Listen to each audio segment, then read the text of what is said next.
Well, Donald Trump sat down for an interview with Maria Bartiromo on Fox News, and as you might be able to expect, it was very detached from reality. And as Donald Trump gets more and more panicked about his legal troubles, you can tell his explanation for why he did nothing wrong becomes more and more incoherent. And just as we watch this, you can pick up on his brain leaking out of his ears. You know how that goes. So here's Trump explaining why, in regard to the classified documents case, he did absolutely nothing wrong. This is all election interference. There's no case here. It comes under the Presidential Records Act. I'm allowed to do this. I'm allowed to have all the records I want. In fact, the New York Times, believe it or not, did an article. Please, please, please, Mr. President, may we have the documents? It only applies to me. It doesn't apply to a vice president. It doesn't apply to anybody else. The Presidential Records Act, 1977-78. They did this for and these people, you know, Jack Smith, whatever his name is, whatever his real name is, but Jack Smith. Who knows? I don't know. I don't know what he's saying, but he's just saying things. Is a thug. He's been overturned in the Supreme Court of the United States for horrible things that he did, horrible, horrible things. And I have to ask this also. Biden has probably 30 or 40 times the number of documents in boxes that I had. You don't even hear anything about it. He doesn't want to give them. He has boxes in Chinatown, and he's getting a lot. The records he's referring to are ones that Biden's allowed to have that aren't classified, contrary to Trump's. A lot of money at Chinatown. He's getting a lot of money from China. He's got boxes in Chinatown. Why are they in Chinatown? He's got boxes in his garage under his Corvette all over the floor of a garage. And the documents that were classified that Biden wasn't supposed to have, right when his lawyers found them, they turned them over to federal authorities, unlike Trump. Garage with a garage door that you can cut open with a paper scissor. I have Mar-a-Lago. I have Secret Service protection. A paper scissor? What? Oh. So strange. You can cut garage doors open with scissors? Everything else. But even regardless of that, this is the Presidential Records Act. I'm allowed to do this. Okay. So then, separate from the points that I just made about his series of points there, what it across that whole clip is bonkers is that he's making a case for why he didn't do anything wrong in regard to the Presidential Records Act, while number one, he wasn't abiding by the Presidential Records Act. And also, we don't even need to have that conversation because he's being charged under the Espionage Act. So it's just completely irrelevant, the points that he's trying to make. And this is not going to stand up in a court of law. No hope for that in my mind. I'm not a lawyer, but that would be my expectation here, because he's not even building, at least in his public case, any explanation for why what is alleged in the indictment is not exactly accurate and exactly against the laws that he's being charged under. And instead it's just, yeah, no, I know better and I do everything correct no matter what you say. Pfft, law enforcement, prosecutors. And then he retells a story that he's told in the past that is rather inaccurate. They actually indicted an opponent who was the president of the United States. I got indicted. I said, I can't believe it. I got indicted.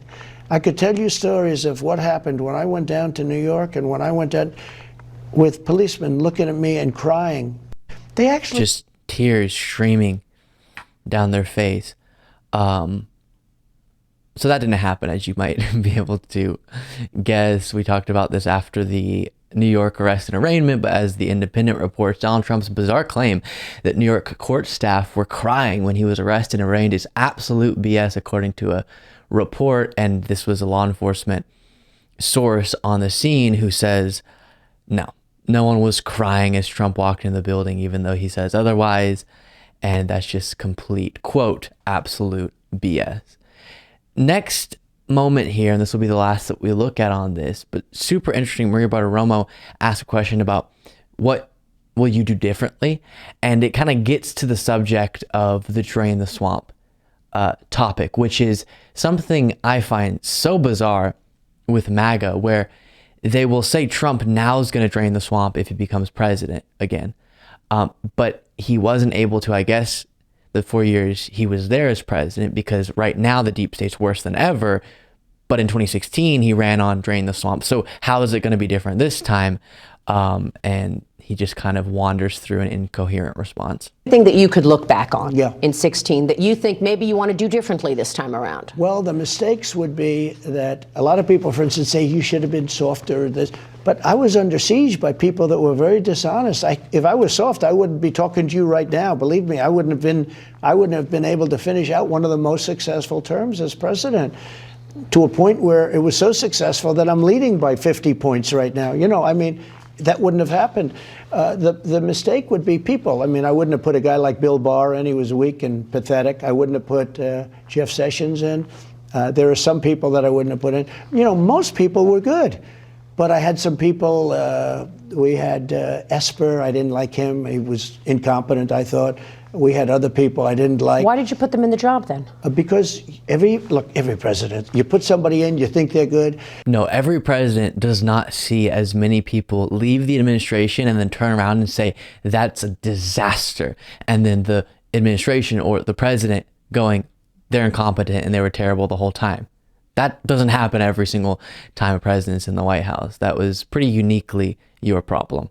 But one thing that has happened, and I find it very interesting, and this is the way life goes, I put people in. I was there 17 times in Washington, D.C. in my whole life.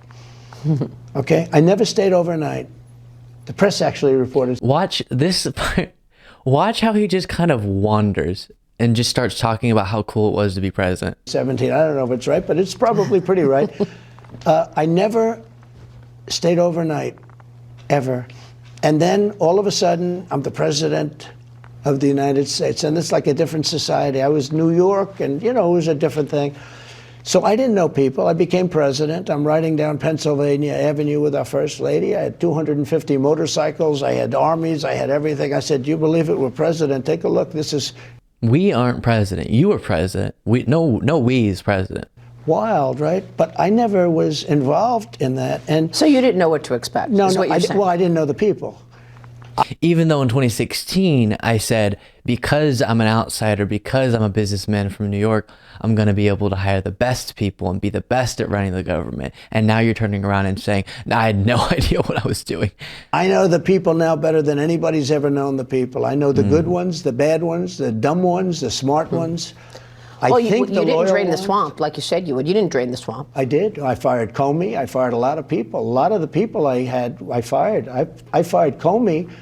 Marie Bartiromo, she is a completely detached from reality conspiracy theorist, but there, she actually nailed it. No, he didn't do, under his own definition, what he said he was going to do. Because he now says all of these people are deep state rhinos. Individuals that he celebrated, people like Bill Barr, who now call out the threat that Trump is, and Trump turns around and says they're completely incompetent, don't know what they're talking about, and they're rhinos and they're deep state. So then why'd you hire them? And so many people he's called incompetent or dumb, but you hired them. That reflects on you. The buck stops with you.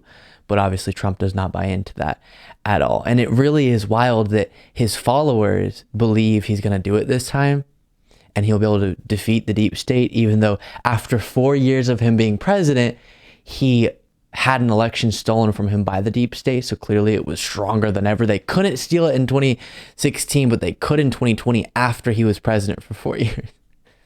It doesn't make any sense, obviously, but still, he's the cult leader.